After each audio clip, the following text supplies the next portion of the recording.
Nafson, da ka yi aski a shagon nan naira 500 don Allah ka rufe min shagon nan. Shikenan ku, kakka da mun Allah yadda. Bye bye. Daga yanzu ni ne sabon manaja. Kudaji in za a mutum aski, in za a mutum tattali naira 4000.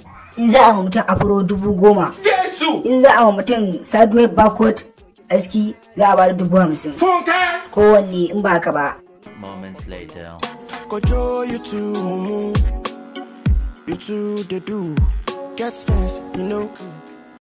Waye mai askin nan? A ciyawan aski zama ko? Aski zama?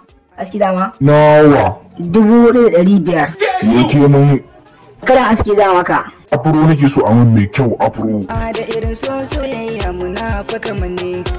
Ki sa na ranki, ni za na rike ki. Ango ki kira ne. Oga an gama maka. Idan wa ce kamun wannan askin? 4000 kudin askin ka. Idan wa ce kamun wannan askin? Kudin askina. Ka ba kudin askina inda ka ban kudin askina. Ka zub ina magana ka zuba ba kan. Ka ce mene?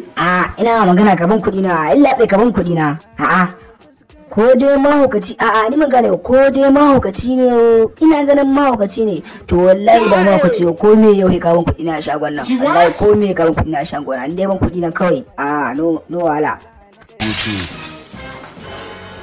Wayyo kai wannan wani karfi gare shi haka inna lillahi. Wallahi sai an biya ni gashi na. Wallahi yau ina maka aski kai ma dan ki. Now we be mumu gojo. Now we be your dad gojo. Now we be mumu. Na ga ba ku dadin shi ne za ku tsere ku tsaya ku danna mun subscribe dan Allah ku danna mun subscribe yawara ku danne shi ku dan matse shi haka yawara ku danna mun kararrawa haka yawara dan mun motsa shi yawara da zarar mun daura muku shirye-shirye za ku same su da kanan tashar Nafson dan Arewa TV muna tare da ku ko da yaushe ina son ku kuma kuna so na yawara sai an ji mun ku I love you too.